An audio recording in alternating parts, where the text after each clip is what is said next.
I have a weird tech question for you guys. I have literally have the roof of my apartment building was leased to Verizon for wireless cell towers, and I'm on the top floor, so I'm literally about 12 feet from those towers.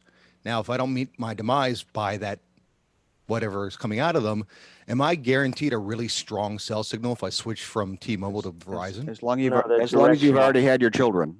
They're directional. The antennas. They're not pointing down.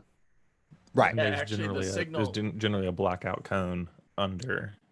Well, there's a beam The tilt. signal under a cell tower sucks. Yep, They same for usually TV add an towers. antenna. A friend of mine works on the local cell towers here, and a lot of times you'll see this one extra little antenna pointing straight down, and that's to provide some service underneath the tower because the service down below the tower is generally pretty bad. Think of a lighthouse. It broadcasts much like a lighthouse would. Is my audio any better now? There's a delay. There's an audio delay across the board in Zoom right now. I can see it. Well, it's a video delay, so people may. I just wondered if my audio But quality it is changed. superior. Yes, it Yes. is Ah, better yes. than it was. Anyone recognize this? The The Buchanan hammer? It's 10 o'clock, Alex. Can I get a mic check? Okay, I couldn't figure out. 1, 2. Wow, good check. All right, hey everybody, welcome to our little get together here, office hours. Good to have you all here. And I'm Alex Lindsay, and we're gonna be talking for the next hour about all things that people have questions about. This is just open forum. And then at 8 o'clock, we'll be talking a little bit about Africa and the work that I've been doing there. So that's our second hour. A couple notes to go through here. If you're just joining and you are trying to figure out why some people are in the participants area and some people are in the panelist area. If you're in the panelist area, it means you got here early. So we are between about 6:40 and 6:50. We do a mic check, and after that, we try to avoid adding more people to the list. We are going to make that pretty much a hard 6:40. So if you're going to be in the panel, you need to be here by 6:40 because we're going to start doing the mic checks then, and we need everybody in at that point. So people have gotten in here before 6:40 Pacific Standard Time. They'll be able to be in here as and tested. So if you're in the participant area and you want to be in the panelist area in the future, you just have to be here by 6:40. Also, if you want to ask questions, ask them in the Q&A. So there's a chat function that's good for chat links, all kinds of other fun little things there. But otherwise, ask the actual questions that you want in the Q&A area. The first thing I'm going to do when I come out of the gate, when I finish these little announcements, is I'm going to go to the Q&A and answer the Q&A. So even if you're going to be a panelist, if you have questions that are burning for you, instead of raising your hand, go ahead and mark your position at the top of the hour by asking the question in the Q&A. That way I have something to work from. I'm going to work through that, and then I'm going to come into the panelists, and we'll continue to discuss it. So the Q&A is valuable. Just use it before you raise your Zoom hand to join as a panelist. So take that into note. If you're a panelist, we ask you to have your name and your location. It's mostly for fun. But go ahead, and if you can change your name there, that would be great. City, state, country, whatever you're willing to add there. And then also we have a Discord if you're interested in talking between all these meetings. If you want to get the Discord, we put out the link, a 30-minute link at 6:30. You have to be here at 6:30 to get the link. So if you come in at 6:30 Pacific Standard Time, you will be able to get that link and join about 150 people that are talking about this all day via text. We've got a lot of stuff coming up this week. There is I'm going to be talking about Africa today. That was a request we had from a while back. Elemental is joining us on tomorrow. So Elemental is going to join us, some of the folks from Elemental, to talk about the link, answer your questions. You've got questions, they've got hopefully answers. So they're coming in tomorrow for the second hour. We're going to talk about audio over IP on Wednesday. So Dante, Ravenna, AES, all the things. If it's audio and it's over IP, we're going to have a discussion with it. Brian Maddox is going to be here, and John Tatulis from Sound Devices will be here to talk about it. So that's on Wednesday. On Thursday, we're going to talk about camera grids, distortion, lenses, how that affects when we're doing compositing, and a lot of other bits and pieces there. So really getting into the math of how those work and how we test them. So that's coming up on Thursday, and then of course Saturday we have kind of the long day, which is I'll be talking about understanding MEs. Which are the kind of the buses on a switcher. We've got Steve Bays is coming back and talking about Final Cut Pro deep cuts. By the way, if you have specific requests or specific things you're interested in with Final Cut, we added a Final Cut channel. You can ask them there, and Steve is going to be managing that. He's in the Discord, and he's going to be kind of looking at that and kind of having that guide him on what he does on Saturday. Mimo Live at 11 with Oliver Breidenbach, and again, we added a Mimo Live, so you can actually ask questions there as well and be involved in talk to Oliver all week, but then also show anything or bring things up that you'd like to discuss on Saturday. So that's what's coming up now in the near future, and. If you want to share this, if you think that this is useful for you and you want other people to join, you're allowed. You can in the chat. I just put a link. This is where that people can register if they are interested in joining our little posse. So anyway, so that's the link there. Let's get to the questions. One of the questions from Kyle is, what type of success are people having using DSLRs, mirrorless cameras as webcam sources, specifically asking about long productions, any overheating, battery depletion issues, how can these sensors actually stay on, etc. That is, other people can jump in. That's generally been an issue with SLRs. I mean, I have. I agree with you on that, Alex. I've been telling people that for years, that these DSLR chips that have these overheat protectors on them are going to give them problems, but that's changed with the mirrorless cameras a little bit. But again, you're spending $800 to $1,000 on a camera, $500 to $1,000 on a camera to use it as a webcam. I don't understand that. I would much rather see people using high quality webcams as a webcam and use the other components as they're supposed to be used. Well, I like using bigger cameras as webcams. I've been doing that for about a decade, but because it definitely looks a lot better. It definitely looks a lot better. But I think that I'm not a huge fan of using DSLRs as video cameras. And as someone who's shot thousands of things with DSLRs, I'm not referring to video cameras. I'm just referring to these DSLR replacements. But anyway, I think that using a DSLR is, using something with a larger sensor than a web camera definitely is advantageous as far as how it looks. I think that they do have a hard time just staying up all day, every day. Michael Tucker, you had your hand up there. Yeah, I use Sony, and that works quite well. And also the Blackmagic, now that they've put in the firmware for the Atem switcher, should work well too. Yeah, I think that again, when you get to $1,000, I would start thinking about a Blackmagic Micro, or at $1,200 you have a 4K, the 4K Blackmagic, and then a little, so in that range, as you start to get into that SLR range, I'd start thinking about real video cameras as opposed to, I do agree with Leland in the sense that if I was going to use a camera primarily for video, I would want a camera built primarily for video. And using a camera that's primarily built for stills as a video camera, and I know people do it, I'm just not, I feel like it's a lot of work. So, and it just, we end up dealing with a lot of, I did a lot of work on DSLRs because when we started doing DSLRs and how they became a culture in this area is that we didn't have a large sensor option under $5,000. That was kind of the reason we all got into that, was because there was under $5,000, there was nothing with a large sensor. Then Canon started making those available. We started shooting with them, and that became this kind of thing where we're going to put video in. But it's still a still camera, and the ergonomics are not for video. The chips aren't built for video. There's a whole bunch of things there, and they can do video. But just because they can, again, if I was going to buy a camera that's primarily going to be used as a video camera, I probably, wouldn't use it. Paul, go ahead, Paul Shadwell.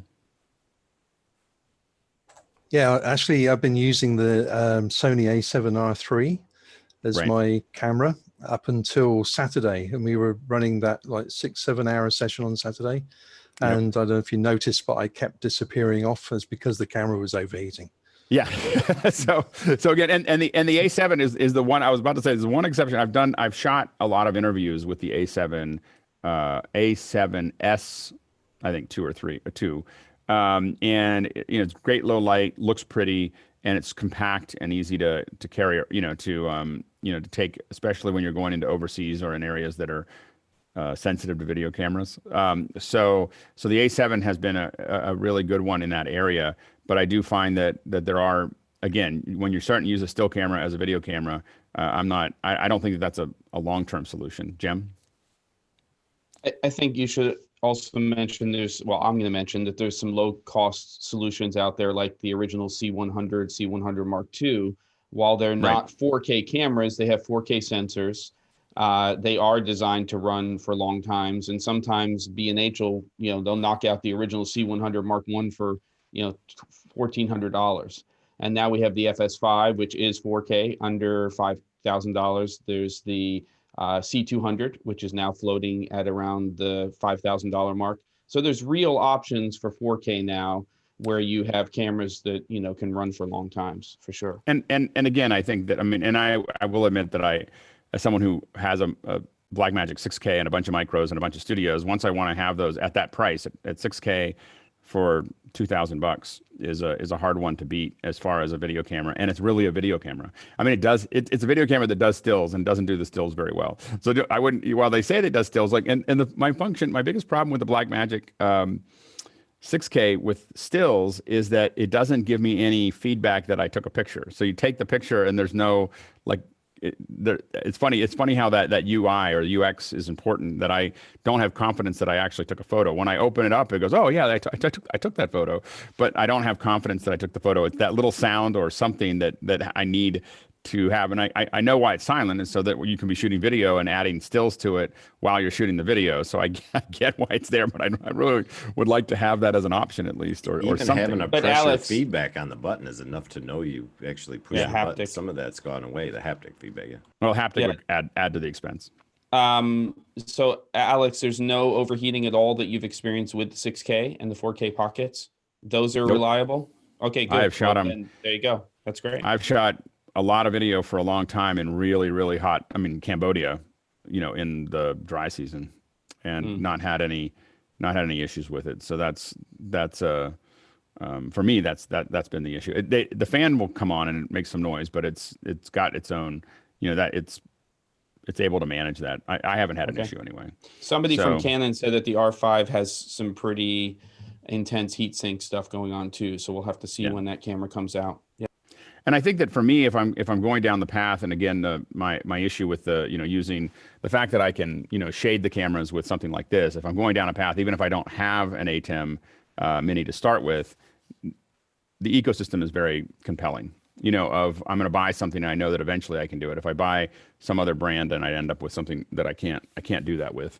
And I say that as someone who had a ton of Canons, Sonys, a bunch of other cameras that I was cobbling together with outside of that ecosystem for a variety of reasons. And it just became easier to have everything be in one thing that can all talk to each other.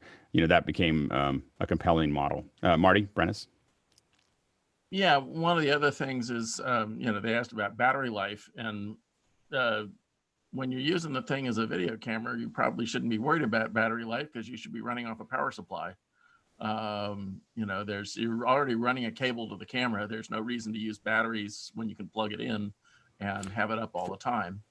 Yeah, definitely.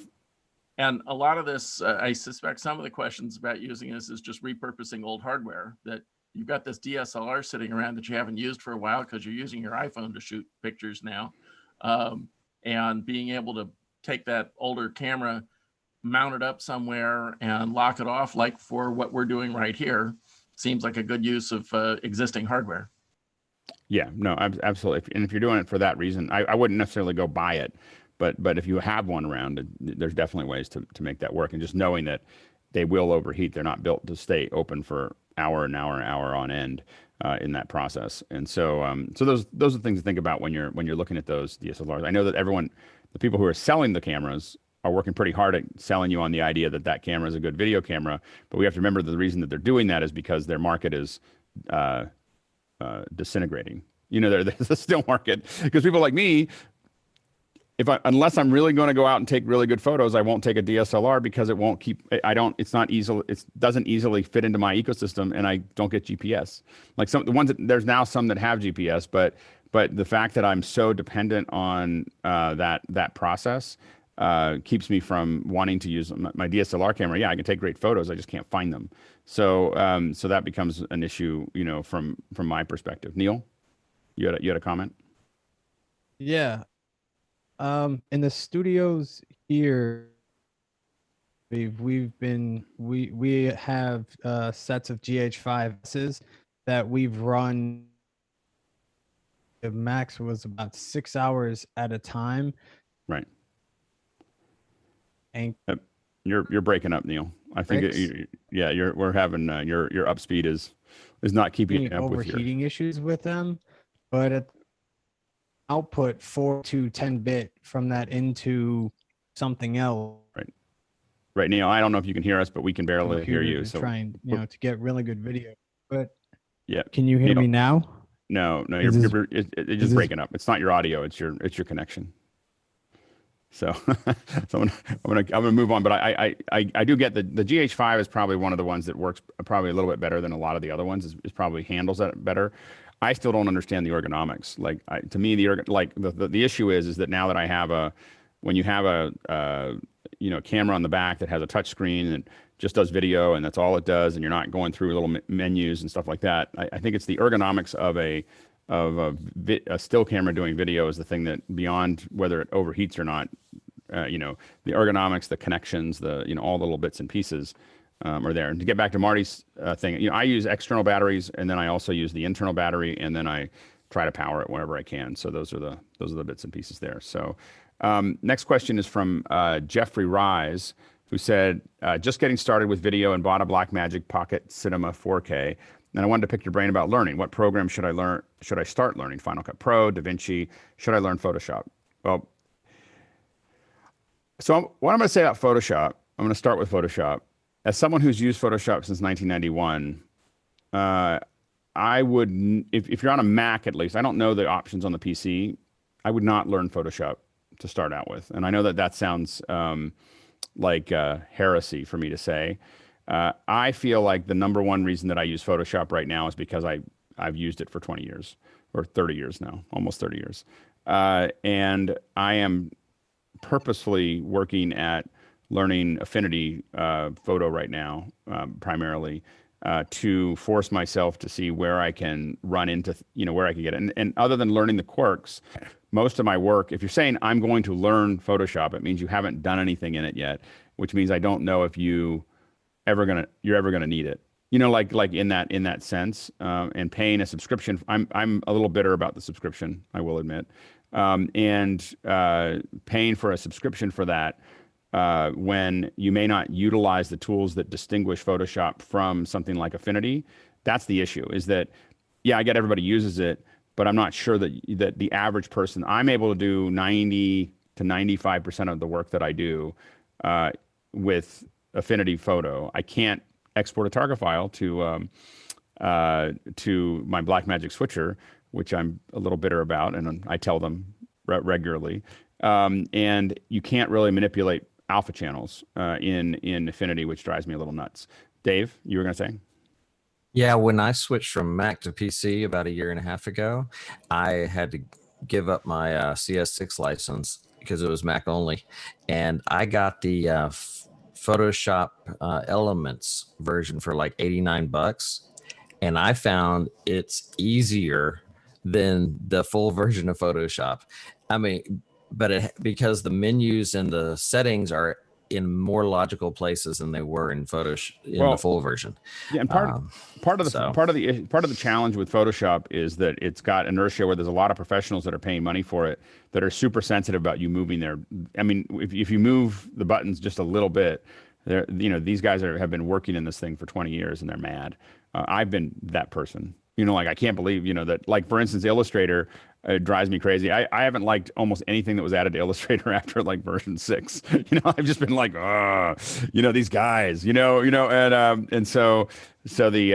but those have been added for the people who are obviously doing print. I'm using it to generate files. I'm not using it to go, so they have to focus on their market. Photoshop's definitely focused on a professional market that's been using it for a long time, and trying to keep people into it. And so if you're a professional that's going to do really heavy lifting, I think that Photoshop makes sense. I think if you're editing images, I think Lightroom might make more sense than Photoshop. I think that if you are, but if you're doing kind of like putting things together, I would lean on the Mac side, and I don't know the PC side well enough to say what I would use. Maybe Photoshop Elements, but I would, on the Mac side, I've been doing a lot in Affinity Photo, specifically to just try to wean myself away from it, just because I'm not sure. Again, there are weird little things that keep me there, which is I have to go back for alpha channels, and I have to go back for some of the warp tools, and I have to go back for target files. So I'm still not free yet. But Affinity Photo is, if Affinity Photo is cross-platform, then there you go. But I think that I find that one to be the one that has been the closest to what I need as I go forward. Sky, you were going to say? Well, with regards to which tool for the job, if you're going to be making a living, it will affect you, because I'm actually leaving here to go do a Premiere edit job because I know how to do it in other people's facilities. If you are working inside of Blackmagic, it's similar to your comment about marrying into a family. You stay within the Adobe family, you stay within an Avid family. But Final Cut 10 is why I'm very excited about talking with Steve Bays, because I really do want to like it, but nobody's willing to pay me because it's just a low barrier to entry tool. So I think the question is better, which tool is going to pay you? To use the question is really is pay. I think pay you is a different term of, are you generating content that you're selling? Are you selling the content, or are you selling your service? So if you're selling your service to make money, then you might need to know Premiere. You might need to know other things, Photoshop to fit into that process. If you are creating content, what we see pretty regularly is, like, for instance, if you're in LA, everybody's using Avid and Premiere, and there's a handful of people that are doing Resolve's coming right behind it. And Resolve's coming up in there. But when you talk to YouTubers and TikTokers, it's all Final Cut. It is like the only TikTokers and only TikTokers and YouTubers that use Premiere are the ones that are trying to get a job in the industry somewhere. Like, they hope to get a job in the industry. There you go. But if all they care about is their content, then they're just, what I run into. I mean, everybody I run into there is all using Final Cut and iMovie, obviously, on their phone and stuff like that. But they're, if you're, so a lot of it has to do with, are you generating your own? Like, I primarily use Final Cut for editing, because most of the work that I need to do has to be turned around very fast, and I want to get it done quickly. And I can definitely, there's a bunch of other reasons to use DaVinci or other things, but usually if I need to get done something quickly, and I have a lot of friends that have done a lot of research on it. It's just faster, just faster to move content through it. As an LA editor, we were a part of a pipeline. And so it was an iterative step-by-step process. So I can think that's another part of your point to Final Cut, is it's all inside one-man banding. Right. And one man or a small band, or a band that's all Final Cut. Like, for instance, if you do a project with me, it's all Final Cut. Like it's all, like I'm looking for, I only hire Final Cut editors. When people say they have Premiere, I just write them off. Like, I'm not going to, because adding a Premiere person, that means what I get for it is I get a whole bunch of people whining to me about Final Cut for the whole project. And so I don't, I don't need that. Different metaphor. It's right. I love the Final Cut new metaphor. So I'm just like, I don't need to have people constantly say they can't find something or figure it out. I just hire, and I do, when I'm doing projects, I hire all Final Cut. So you just have to decide, what you're doing there. As far as, I think DaVinci is really powerful. I think that it's free, and there's a ton of training on it. And so I would definitely play with it. It's not an interface that I take too well personally. Like, it's just too much stuff. Like there's just too much up there, and there's too many little clickety clicks and steps and stuff like that. I'd rather open Fusion and use Fusion on its own. I'd rather, and I'd rather have a connection. But I do love the idea. I see where they're going with it, and I can see how I could end up going, oh, I need to do a film in that, or I need to do something in that, because I have it all in one place. I have my audio, I have my compositing, I have my effects, I have my, everything else could all be in one place. And so I get the thought process, and I just haven't had a project that required me to use that thought process yet. Yeah, and so that's been. And you use the word interface. I guess that's what I meant by metaphor. When Final Cut took the iMovie concept and flipped the script on whose their audience was that were going to end up using it, it was not editors. No, because it was YouTubers. And so from a business, it's a different tool set Well, comparatively it's to not just 100 years ago. It's just not YouTubers. It's basically 95% of the market. What Apple did is like, let's turn towards 95% of the market and ignore the 5% that just whines about everything. Like it's not, you have 5% of the folks that will never be happy, and 95% of the folks that will always be happy, and or generally. And why would you spend time on that? And so from a large company's perspective, doing that isn't efficient. Now, for much smaller companies with smaller markets like Avid and Adobe, then those markets are big markets for them, and so that makes sense for them to focus on it. But Apple is a much larger company with much larger things. George, and then I'll come. George, and then Chris, and then Alex, and then this is a hot topic. Go ahead, George. I generally try to Premiere Pro is my go-to when I have to do on-site edits. I mean, we all have preferences, but I think my approach has always been, it's just a tool. I declare myself not to be an editor, but I just use the tool to get the job done. And Premiere Pro to me on site is the go-to. It's like a Swiss Army knife, so I could get whatever I need to get done.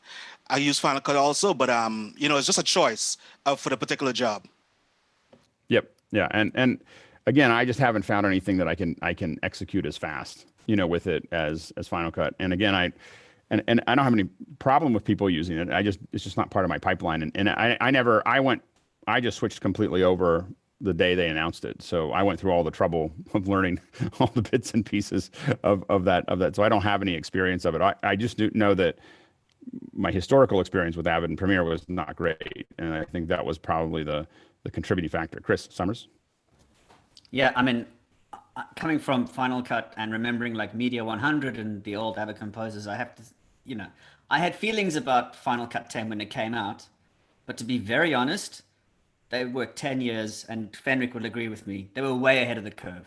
They were just way ahead of the curve in terms of that interface. It's just like when Apple removed USB from their computers. It's just like when they removed serial ports and everyone said, oh, how are we going to live without it? They just knew. That's my feeling anyway. Yeah.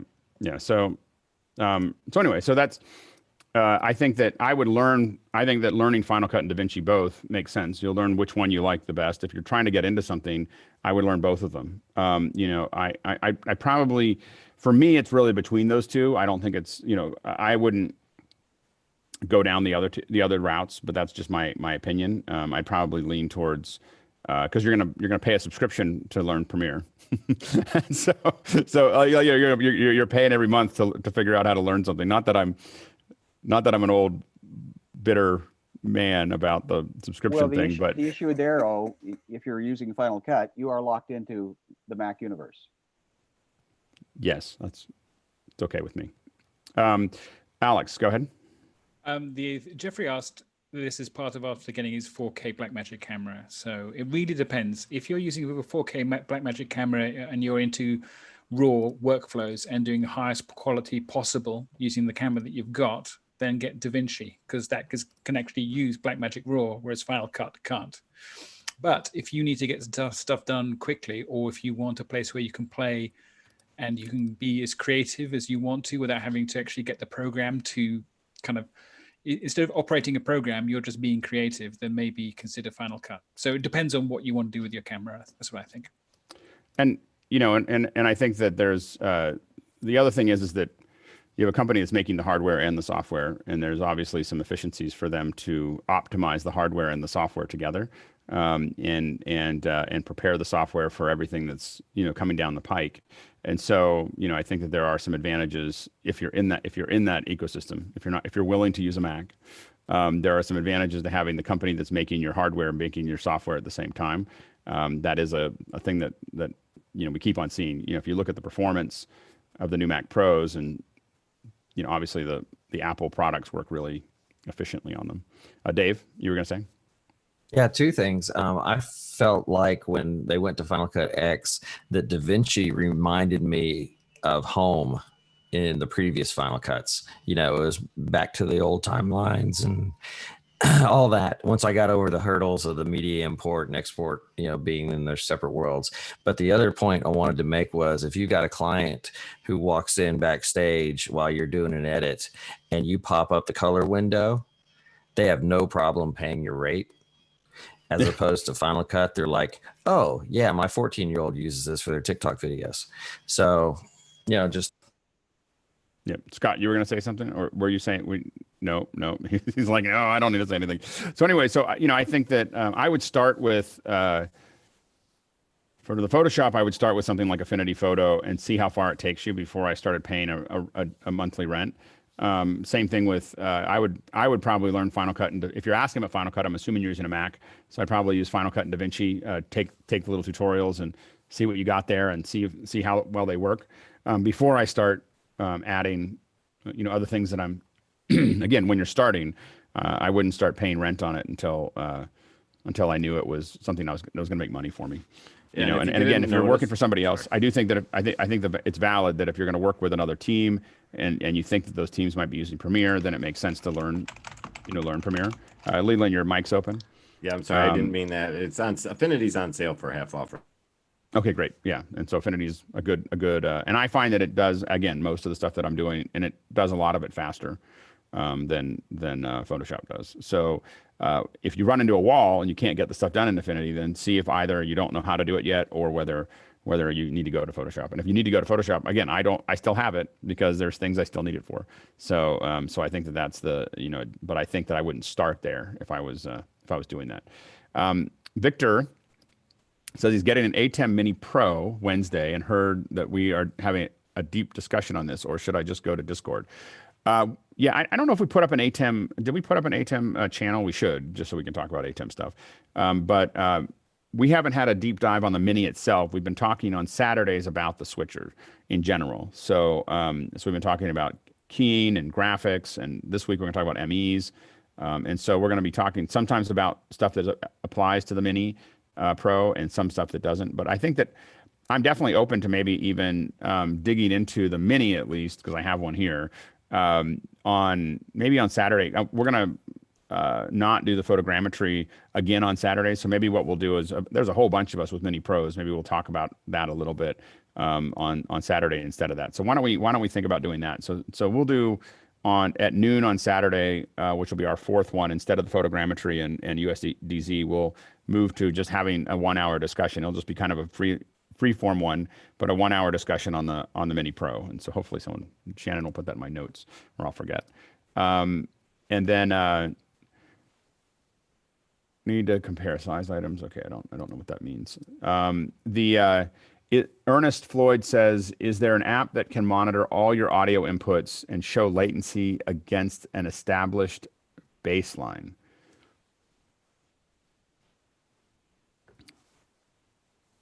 Does anyone know of anything there? I don't have an answer for that. There's apps that can monitor all your audio inputs. There's hardware that'll do it. There's software that'll do it.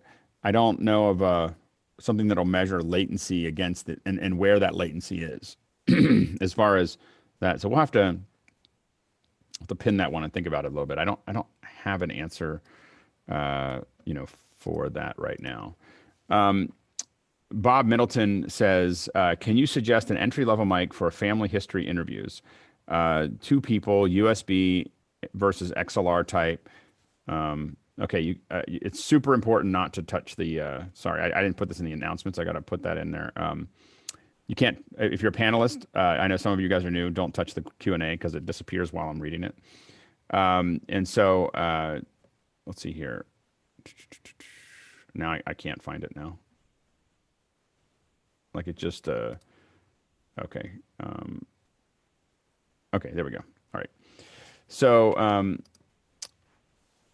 can you suggest an entry-level mic for family history, 2 people, USB versus XLR, pros and cons, please? How to connect to a MacBook Pro 2017. I don't know. What would you guys suggest on that? have a strong opinion. I mean, I think that for interviews, generally, I like to use shotgun mics if I can, because it's not in there. You're not dealing with it. You don't have rustling.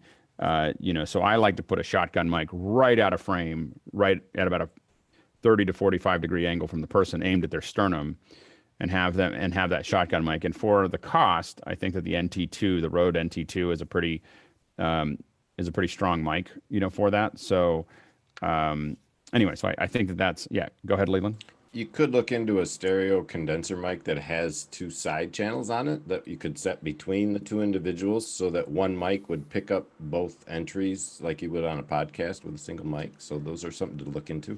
I think that generally, yeah, if you're gonna have that conversation, I'm not a big fan of having merged audio, like having 2 people. I'd rather just focus on the person that I'm interviewing and make sure that they're there, and you hear me off in the background, or to do it separately. I think that you're going to end up, especially if you're going to do these for historical purposes for your family, I think that you definitely want to try to just focus on the person that's talking there. I think you'll regret having a bunch of audio that you're trying to keep from both sides merged together. This Boya mic they have a double-ended version of it. You can plug it right into your Mac. I remember we had problems with the levels, and it's only Sorry, like say that. There is a 2-head version of this lavalier mic, the Boya mic. Right. Yeah, and it's $40. So yeah, so as an entry level, you can look at some. There are definitely some smaller mics there. My NT2 is not the cheapest way to do it, but again, if you're gonna go down this path, you're gonna spend a lot of time on it. I'd consider it. Definitely other ones that I'm trying to think of other ones that you can use that are really good interview mics. Definitely, if you get, I guess the concern I have is that if you're going to go through the trouble of doing it, if you don't have a reasonably good mic to do it, we can get a lot of entry level and USB, and you could, a Yeti mic slightly off camera might pick up a really good, some really good audio. I don't know of many shotgun directional mics that really work with a Mac. Go ahead, Jason. I can't hear you, Jason. Sorry about that. Okay. Yeah, for low end stuff, I'd say the Rode Reporter. We don't like to say interviews. We don't like to say low end. We like to say entry level. Entry level. And my apologies for entry level stuff. The Rode Reporter is awesome. Yeah, yeah. So and again, I think that it is. You will use a shotgun mic all the time. I mean, this is here's my little Rode. So I'm still using that one. It's a little noisy compared to like a Sennheiser 416 or anything else. There's a little bit more line noise that you get there. And I was recording. My wife does Zooms for a meditation center, and so she needed little bells, to end the meditation, and so that were free of copyright issues. And so I was recording a singing bowl yesterday with it, so it works well. There's a little bit more filtering to do there, but I would consider it. Think about some investment in that area if you can. Here's what happens a lot of times when people get into these projects. You don't want to get stopped because you don't have the money to get that stuff. Also think about renting it, because a lot of these mics are really inexpensive. If you're going to do a couple interviews, just rent the mic, to make that work and see if it works for you. But the issue people get into is that they get excited about, they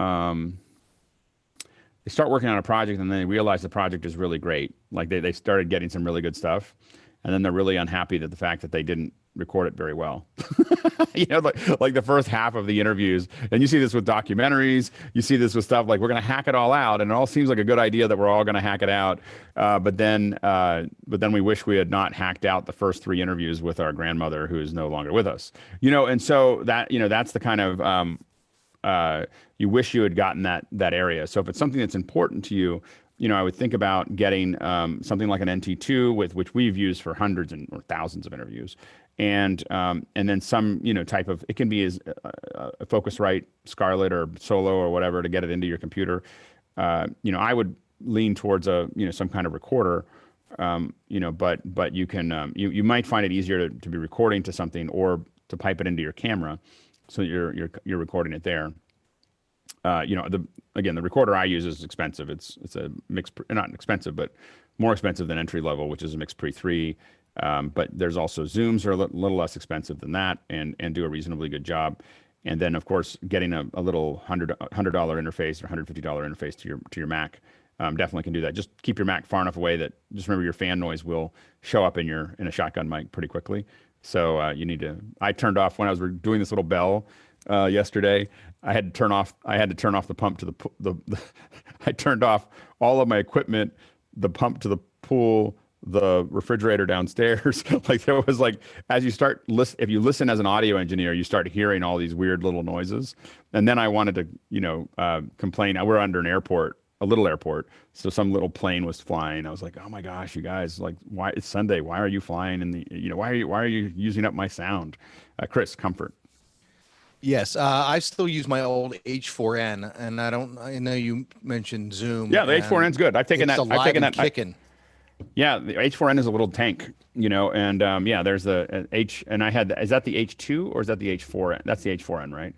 I can't see it in full, but in my it's the H4. Yeah, this is the yeah, H4. yeah. I have taken the H4 all over the world. So, a lot of times there are places in the world that I go that I carry equipment that I feel like if someone was running after me, I could leave it behind. And so the H4n was in the price range where it was more of something that I was willing to do as opposed to a 788 or a 744 that I would be, that would be a bummer. So I've taken the H4n and it's definitely, it's a little bit wonkier as far as the interface, but it definitely does a good recording once you get it set correctly.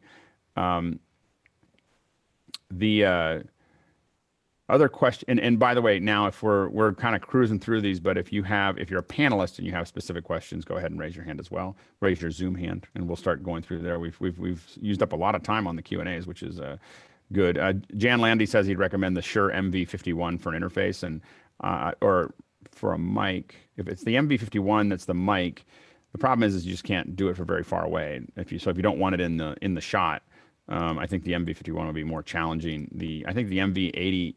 I want to say that there's another one that's the little interface is great, but I think that you want something that's outside of it. And I think the 51, yeah, that one I find that the audio isn't great once it gets more than about 8 inches away from my mouth. It starts getting pretty roomy pretty quickly. Alex asks, any ideas for translating and displaying captions on a real-time interview? There's a lot of tools to do that. There's a lot of tools to do that. It just depends on, that's really a cost thing. The cheapest one that we've been playing with, you might find entertaining, is that Google's Hangouts or Meet has incredible transcription, like stunning transcription. And I was just playing with it over the weekend. It comes in this little text that you can turn it on and just down below, and it will do it in real time. And anyway, I've been playing around with cutting it out and using it as kind of a poor man's, like just to throw up over and keying it and figuring out how to like pipe it in, because it is. I'm just amazed at how good it is. So, but the real-time captioning, part of it is figuring out your format. What we call that is cart, and I can never remember what cart means, but cart is really putting it up on a screen next to a stage. And but typically we have real-time captioners going. Now Leland's showing, I can't read it in my area there. I can't hear you right now. This is Web Captioner. This is available online, and it actually links into vMix's one component. And I apologize for my green screen. I'll just get off the screen here. I'm messing with a bad curtain today. This is just something you can do out of your browser. It has the ability to plug in as a tool as well, or a browser link inside of any software that can play a browser feed. And you just let it do, much like Alex said, it uses the voice to text feature that's available from Google. I do believe it's using the same engine, and just helps you port it in as an overlay or as a browser window. Yeah, and what's that called again? What's it called again? Webcaptioner.com. I left a link in the chat. I believe it should still be. Well, it's not a link. Let me give you a link. Yeah, it's pretty cool. I've been playing with it a little bit, and it's fun to play with. And CART is computer-aided real-time transcription, which is funny because I've never done CART with a computer. I mean, we've done it, but it's always been a real captioner in the background for the CART. So it's an interesting name for it. Webcaptioner.com. That's interesting. Yeah. So Can you throw that in the Discord too? Yeah, I can we'll put get it on. Okay. Yeah. Andrew Fang asks, can the Atem Mini scale crop HDMI input from a camera, not just a PIP, but the main input? I don't think it can. I don't think it has a scaler. Yeah, it can. mean, You just got to throw it it, out does, as but a, it's- as a DVE. Yeah, it's Oh, a single DVE. Yep. So you have one DVE. How much can you scale it up? Can you scale it just down or scale it up? No, you can't scale anything past 1080/60, period. Right. Yeah. So you can't scale the image up, but you can scale it down. So let's see here. For a pinch for prosumer, this is from Jan Landy. In a pinch for a prosumer, can you use the Epoch Cam? It makes your phone and 4K streaming camera for your Mac. Has anyone used that? I think most of us have been using the NDI HX Cam. Yeah, I used to use that NDI Cam tools. and moved to NDI. Okay, so and how would you compare those, John? I had some problems with the Epic when it first came out, but it's been out for a couple of years. And then as soon as I went to NDI, everything worked flawlessly. So it's more of a workability issue there. One thing that came up in Discord that we were talking about is lyrics. Is that right? Did I say that? Is that right? Is anyone playing with that? Yes. Tucker, how does that work? So you have a camera. I downloaded the camera pieces and I know how to transmit it, but what is the listener? What is the listener an app on the Mac PC? Like, how does that work?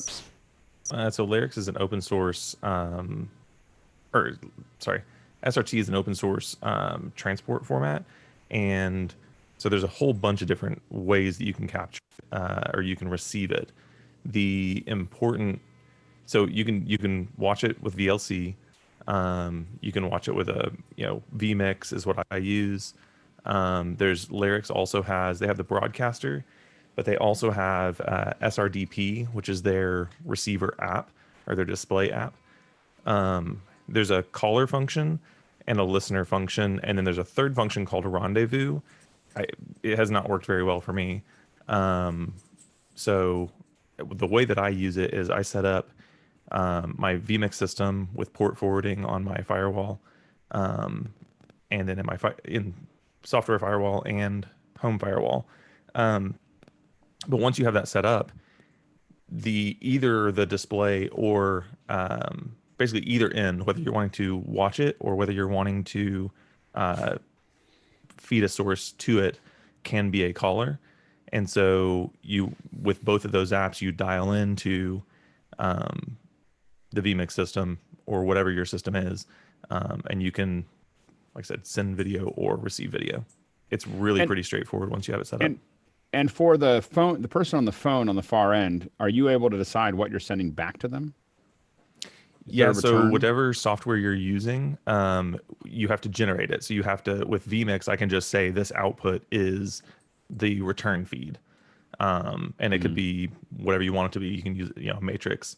So there's I want to make sure I say it right. Guardian apps is another alternative as far as the receive side. So if you're using something like the Atem stuff and you need to get down to baseband SDI, that's a fantastic option. It's called SRT Mini Server, and SRT Mini Server gives you 4, 8, or 16 receive channels, and you can cross-link them. You can do a whole lot of really neat stuff there, but I'll use that if I need to go to a baseband device, and it will output to decklink cards. So you can have it be an endpoint and just dump all that back down to SDI. That's cool. And yeah, because and I think a lot of broadcasts, this came up because there was someone posted how the draft was done, the NFL draft, and they were using it for the contribution from a bunch of the players, I believe, the players that were up for it. And so I was kind of interested in it. And then I was thinking, I was like, I bet you they didn't even send a return back to those players. I mean, they probably just, the way broadcast works most of the time is like, just give me the video feed and I'll send you back audio. And and so I bet you they just kept it simple and took it from them. But I was thinking specifically, we think a lot about when we're having conversations with folks. If you're doing just a contribution feed, we don't worry about it. But if we're doing conversation, then dealing with how we send, what we send back to them, a full mix minus of everyone involved, et cetera, it becomes more important to us. So anyway, it's an interesting thing. Yeah, go ahead, Tucker. I would say the primary benefit that I for me with SRT and when I do the remote contribution like that, I send both devices. So some kind of an iPhone or Android device as the camera, and then like an iPad or an Android tablet as the return feed. The thing that I like about SRT is that you determine the quality and it doesn't change. Where WebRTC will drop quality based on connectivity. This is, once you tune it, it does take a little bit of tuning, but once you have it tuned, that's it. It's there. And what's the latency? What kind of latency do you get with SRT? It depends on, I mean, it's not as quick as WebRTC. You can get it down to 600 milliseconds, 800 milliseconds, depending on your link quality. That's kind of when you're in really good shape. And that's round trip or each way? Each way. Yeah. Yep. So, I mean, you can get a 2-second return, and I will most times trade the quality and consistency for that latency. It adds about 100 milliseconds each way. Yeah, depending on it. It handles rough networks pretty well. Yep. Chris Summers? Yeah, we did a test the other day with Tucker, and we tried it using the iPhone app for SRT, and I also did it through VLC. And I wanted to see if through the iPhone app, I tried to see if I could patch it through Lightning, through HDMI onto a big screen, but still maintain the encryption of the stream, and it worked amazingly. And the stream was stable. We started off quite low, and then as we realized we had a stable stream, Tucker just increased the bandwidth and kilobits, and it looked incredible. It was really, really good. I was highly impressed. I would recommend it to anyone. And I think at the rates you're talking about, I think as a contribution feed to me, SRT makes sense. I think the kind of latency rates that you're talking about for people discussing stuff would be difficult, from my perspective. Go ahead, Jeff. I've been actually working with SRT for quite a while now. This is one of the high vision decoders, just basically a standalone box. They're the ones that are real proponents behind it right now. The blade that they have for the input, it's a 4 input, so uses the little mini connectors, and then of course the regular hang off. It also will do HDMI on the outside of it. But basically, as an input device, it has one encoder that does 4 inputs, and it's phenomenal, but it's expensive. You get what you pay for. What is it? When you say expensive, what is expensive? 15,000. 15,000. Yeah. So it'll do it. Yeah. But you get what you pay for.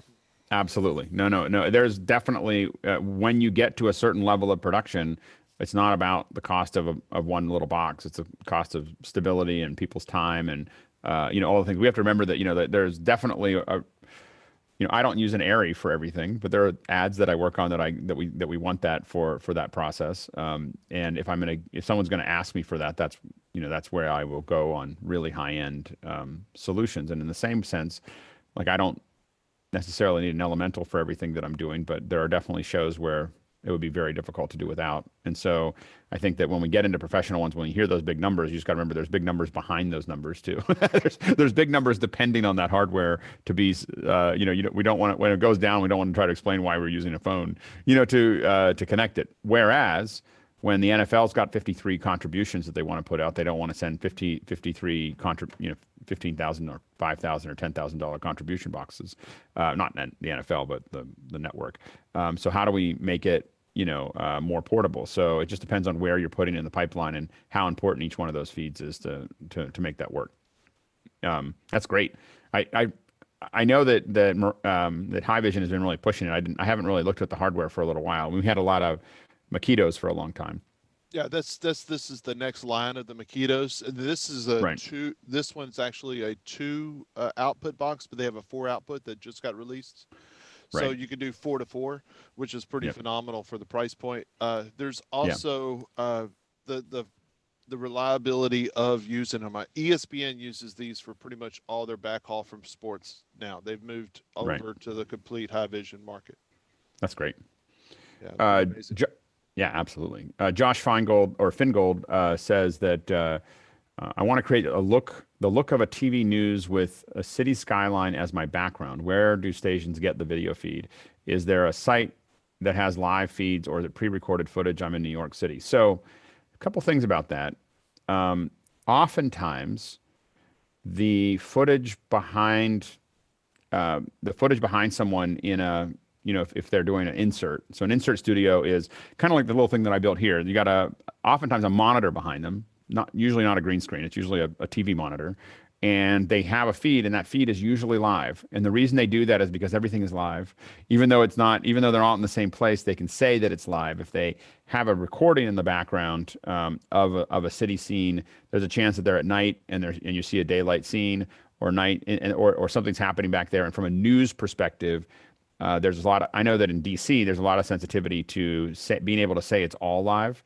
You need to have that requirement. So now what they can do is they either have their own camera. A lot of times these TV stations will, put their own camera out there somewhere, or they'll literally figure out a feed with a microwave transmitter where they have like a great shot of Chicago, or a great shot, a representative shot of San Francisco or the White House, and they'll have that fed back to their location. In big cities, a lot of times someone put the camera up and then provides the subscription back to the networks. So like in DC, there's this one shot that's kind of high of the White House. That's on a building on 16th and M, or 16th and I is pointed at the White House, and that's a single camera that then gets put into a bunch of subscribers.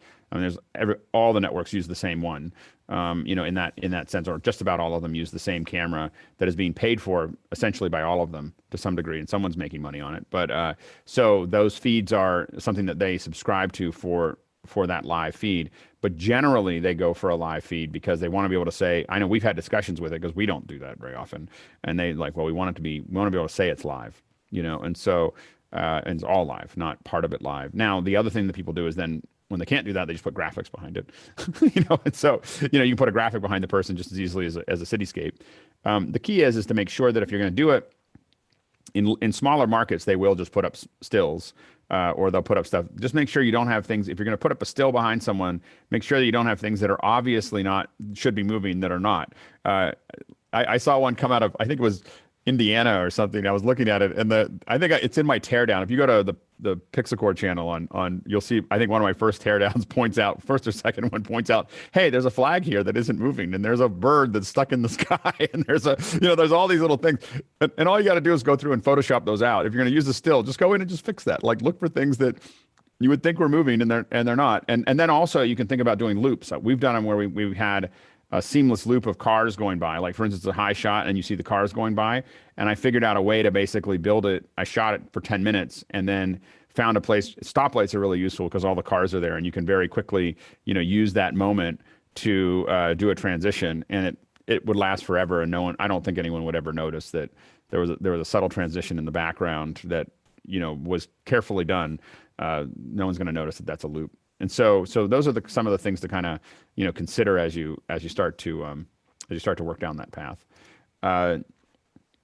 John Wigglesworth says, any suggestions for Micro Four Thirds for the BMPCC 4K? Is there a sensible powered zoom, or just stick with the primes? I haven't done any powered zooms through the MFT converter. I don't know if they would work or not. When we've done powered zooms, they are Fujinon lenses with external controls that are coming to the Fujinon lenses from an external source. They're not going through the camera. Maybe they are. We're going to have to, is Marty here, or did Marty leave? No, I'm here. Go ahead. Did we... I'll come to Michael in a second, but when we did the Fujinon lenses on the telemetrics, I do remember affecting the zoom and focus from the... telemetrics has outputs that speak to Fujinon lens controls. But I thought we used the Atem. We were still able to use the Atem for zoom and focus to control those cameras. No. All of the lens control, focus control, all that went. That's through what I thought. Metrics. Well, that's what I first said, and then I was like, well, I thought. But you're right. So so we were doing external lenses. I mean, I'm usually using Metabones, and I can definitely control focus and aperture from through the system. But I haven't. When I want to use zoom control, I'm generally using cheaper Panasonic lenses that seem to work really well with the Micro Four Thirds, like the little one that I have up here, and I can do all the zoom and focus with the camera. But I don't find that the lenses that are able to do that are the best optics that are available. Last question that we have here, Grant said, when has the production magic been killed for you? When I first worked on network TV broadcast and saw all the black magic converters and the magic was lost, I thought that I would see a super high-end gear, all types of production film and events. Man, magic. I mean, I don't know. I've been doing this for so long. I don't know if there's any magic. I mostly look at the screen and complain about everything that I'm looking at. Like, I don't know how other people are, but I just look at it just like, oh, I can't believe they use that angle, or I know exactly why they're stuck on that wide shot is because they don't have anywhere to go. And so there's a whole, when you get behind it, you lose you see the whole, you see the machine. Like, if you've done enough of these shows, when you're watching live television, you just see the machine, you see the gears while you're watching. You learn to write the code. Blonde, brunette. You just understand what you're looking at. Go ahead, Marty. Oh yeah, it was when I was walking behind this huge rack of, a couple $1 million worth of gear and a giant general session for some, 10,000 people room. And I see that all of this gear is plugged into $5 power strips from Staples. I could definitely show a lot of those kinds of things. Yeah. And when I started working heavily out of the Union Hall, where we just get a pile of road boxes rolled in and opened up and said, here, make a show. And I'm cobbling stuff together from a bunch of stuff in road boxes. And I'm going, and this is the high end? Oi. All right. So we're changing subjects. So we have reached the end of our 1 hour, and we're moving towards our second hour for those of you Should I stop the live stream?